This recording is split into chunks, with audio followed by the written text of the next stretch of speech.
अपने घर से भागकर मेरे पास आ गई। मुझे आकर बोली कि मैं अपना घर छोड़ आई हूँ। वो मुझे बोली कि मुझे बस अब तुम्हारे साथ ही रहना है। वो अपने घर वापस नहीं जाना चाहती थी, फिर भी मैंने उसे ज़बरदस्ती समझाकर घर भेज दिया। अगली सुबह जब मेरी आँख खुली तो बाहर दरवाजे पर दस्तक हुई। जब दरवाज़ा खोला तो देखा कि बाहर पुलिस आई हुई है और मुझे पुलिस ने पकड़ लिया। मुझे ये पता चला कि जब वो मुझसे मिलने आई थी तो वो अपने घर पहुंची ही नहीं और सुबह ही सुबह उसकी लाश मिली है। मुझे उसके कत्ल में उम्र कैद की सज़ा सुना दी गई।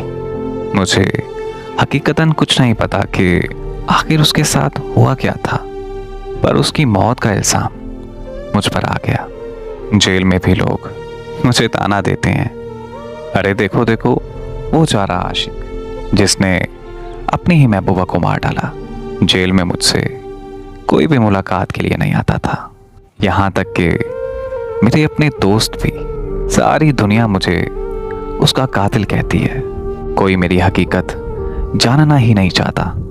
आज मुझे उम्र कैद का ज़रा भी दुख नहीं है, उसके कत्ल का इल्ज़ाम मेरे सर। मुझे इस बात का भी दुख नहीं। अज़ियत तो मुझे इस बात की है, आखिर उसके साथ हुआ क्या था।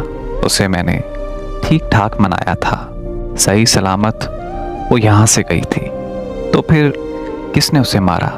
या फिर उसने तंग आकर खुदकुशी कर ली? अगर उसका कत्ल हुआ है तो उसका कत्ल किसने किया और क्यों किया?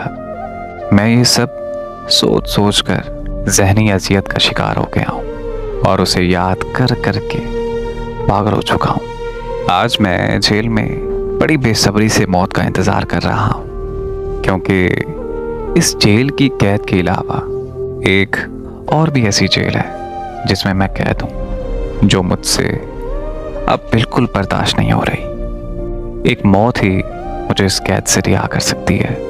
मौत ही मेरी आज़ादी और मेरा सुकून है।